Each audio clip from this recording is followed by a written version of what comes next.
Halo pemirsa, setelah 1 bulan kasus tewasnya Brigadir Yosua mulai terkuak, Irjen Verdi Sambo, 2 ajudan, dan seorang sopir pribadi ditetapkan sebagai tersangka pembunuhan.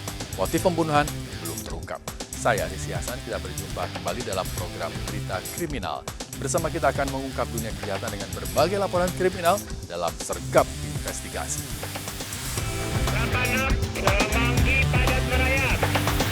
Selatan 19 jajaran Puring hingga saat ini aman terkendali. 86 bantuannya 87 jajaran kuda 86. Pemirsa, motor gerobak pengangkut sampah milik seorang emak-emak petugas PPSU tiba-tiba terbakar di Menteng, Jakarta Pusat. Api merambat ke tangki bensin hingga terjadi ledakan.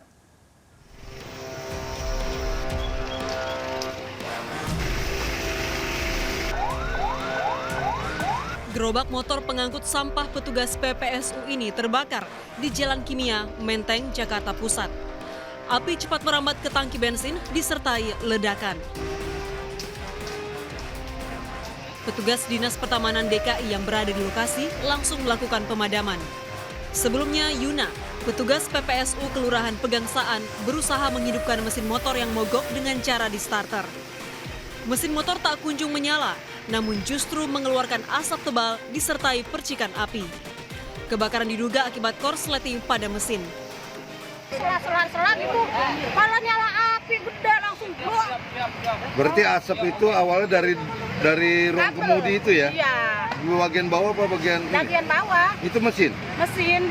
Biasanya kan di itu Pak, disela. Panas tuh, disiram pakai air. Udah disiram pakai air bisa tuh disela langsung nyala gitu. Tak ada korban jiwa, namun petugas pengemudi motor gerobak sempat mengalami syok.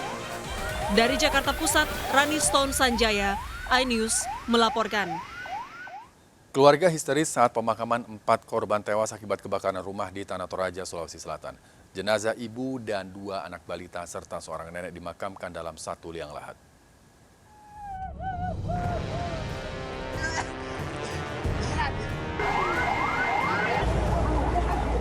Keluarga Tanti menangis hingga tak sadarkan diri saat menghadiri pemakaman 4 korban tewas akibat kebakaran rumah di Lembang Sangbua, Toraja Utara, Sulawesi Selatan. Keempat korban tewas, ibu dan 2 anak balitanya serta seorang nenek. 4 korban tewas dalam peristiwa kebakaran maut di Londo, Toraja Utara dimakamkan di kampung halamannya di Gandang Batu Silanan, Tanah Toraja. Para korban tewas dimakamkan dalam 1 liang tak jauh dari rumah duka. Neneknya sendiri dan 1 peti itu ibunya dengan kedua anaknya 1 peti. Karena itu sudah kesepakatan bersama baik dari keluarga maupun dari orang tua sebagai pemangku. Kobaran api membakar rumah panggung milik keluarga Yonatan di Lembang Sangbua, Toraja Utara. Kebakaran terjadi pada dini hari saat korban dan warga lainnya sedang tertidur. Dari Tanah Toraja, Sulawesi Selatan, Jufri Tonapa melaporkan. 3 orang tewas akibat bus menabrak 2 motor di Madiun, Jawa Timur. Kerasnya benturan membuat motor korban terbakar. Polisi.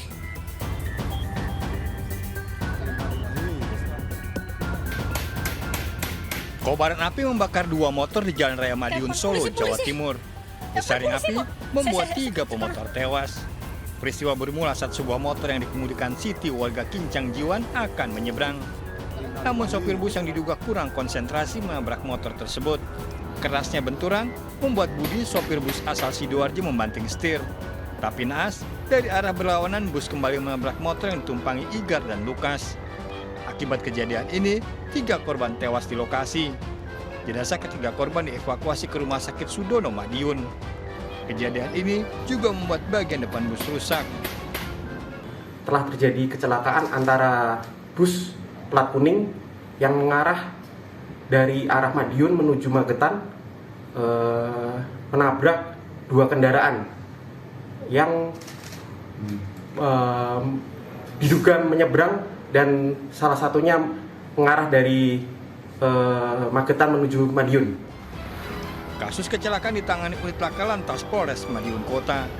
Dari Madiun, Jawa Timur, Arif Wahyu Effendi melaporkan. Diduga korsleting, bangunan pondok pesantren di Desa Kertajaya, Bogor hangus terbakar. Para santri tak sempat menyelamatkan barang berharga mereka.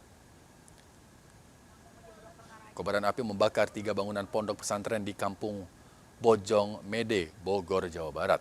Banyaknya material kayu dan bambu membuat api cepat merambat. Kebakaran terjadi saat para santri mengaji di masjid. Diduga kebakaran dipicu korsleting listrik. Kerugian diperkirakan mencapai ratusan juta rupiah.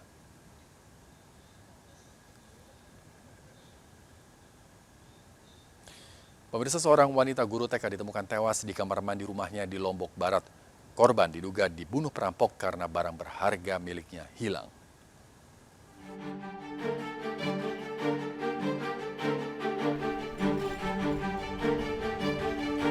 Keluarga mendatangi kamar jenazah Rumah Sakit Bayangkara Polda Nusa Tenggara Barat untuk menerima hasil otopsi Hairani alias Rani, seorang guru TK di Lombok Barat. Pada tubuh wanita 22 tahun ini didapati luka bekas kekerasan lebam di pipi dan dada. Jasad korban ditemukan ibunya di kamar mandi perumahan Citra Persada, Gunung Sari. Dugaan sementara, korban tewas akibat perampokan karena sejumlah barang korban hilang. Belasan saksi diantaranya keluarga, tetangga, dan teman dekat korban telah diperiksa. Saksi kurang lebih dari 15 orang kita periksa, baik saksi tetangga, saksi keluarga, saksi teman, terus kita laksanakan pemeriksaan. Apa ada kemungkinan orang terdekat yang Sementara masih kita dalami. Keluarga korban berharap polisi segera mengungkap kasus ini. Dari Mataram, Nusa Tenggara Barat, Hari Kasidi melaporkan. Pemirsa, petugas PPSU yang menganiaya kekasihnya sesama petugas PPSU di Kemang, Jakarta Selatan dipecat. Aksi penganiayaan terekam kamera warga dan viral di media sosial.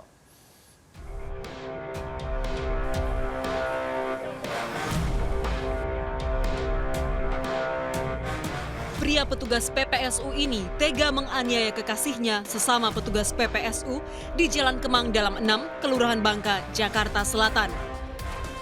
Tak hanya memukul korban, pelaku juga tega menabrakan motor pada sang kekasih. Aksi pelaku diduga akibat cemburu. Usai peristiwa tersebut, pelaku segera diringkus aparat Kepolsek Mampang. Akibat perbuatannya, Z mendapat sanksi tegas dari Pemprov DKI, yaitu pemecatan. Videonya dan sudah dikoordinasikan, bahkan Pak Gubernur juga sudah memerintahkan Aspem.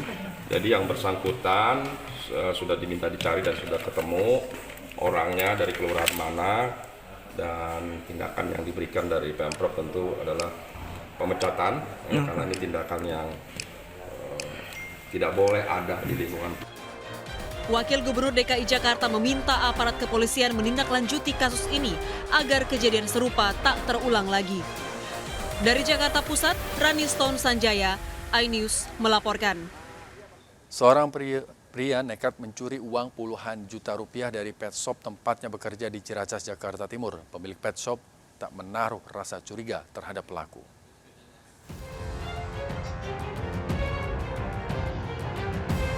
Pria ini terekam CCTV mencuri di sebuah pet shop di Jalan Raya Centex, Ciracas, Jakarta Timur, dini hari. Pelaku memanfaatkan kesempatan saat 3 karyawan sedang tidur di lantai 2. Sebuah brankas yang tersimpan di bawah meja kasir dibobol pelaku. Uang tunai senilai 38 juta rupiah dan 2 unit handphone digasak pelaku. Usai melancarkan aksinya, pelaku kabur dengan motor. Ironis, pelaku ternyata karyawan pet shop tersebut yang baru bekerja selama 3 pekan. Terus dia sempat ngambil kunci toko sama kunci brankas di tas aku di lemari. Oh, jadi dia kenapa? Lemari atas? Lemari atas. Oh, oke. Habis itu dia kayaknya ke atas ngambil kunci. Baru itu dia ambil tas bag belanja itu buat naruh uang. Itu kan. Habis itu yang pertama dia ngambil masker, balik lagi mungkin cari nggak ada kunci apa gimana kan. Pelaku diduga kerap melancarkan aksi serupa di sejumlah pet shop lainnya. Kasusnya telah dilaporkan ke Polsek Ciracas. Dari Jakarta, Rio Manik, iNews melaporkan. Seorang pria nekat mencuri motor yang terparkir di garasi sebuah rumah di Padalarang, Jawa Barat. Pelaku masuk ke kawasan perumahan dengan memanjat tembok pembatas tol.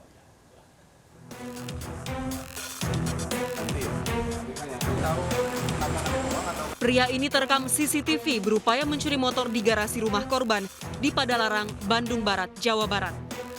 Diduga pelaku masuk ke dalam komplek perumahan dengan memanjat tembok yang berdampingan dengan tol Purbalenyi. Sebelum mencuri motor, pelaku sempat mencuri sebuah helm di rumah korban. Dalam hitungan detik, pelaku berhasil membobol kunci kontak motor korban dan membawa kabur motor. Lihat CCTV ada orang jalan, lihat situasi dulu lah pertamanya. Lihat situasi aman. Ini kan pagar nggak ada pagar. Dia tiba-tiba masuk. Awalnya ngambil helm dulu. Setelah ngambil helm dia keluar lagi, dia ke bawah ke situ. Entah ngapain, pokoknya dia ke situ pakai helm. Sebelumnya pencurian sepeda motor kerap terjadi di kawasan ini. Pelaku dalam pengejaran Satreskrim Polres Cimahi. Dari Bandung, Jawa Barat, Yuwono, iNews melaporkan. Irjen Verdi Sambo memerintah Barada Richard Eliezer menembak Brigadir Yosua.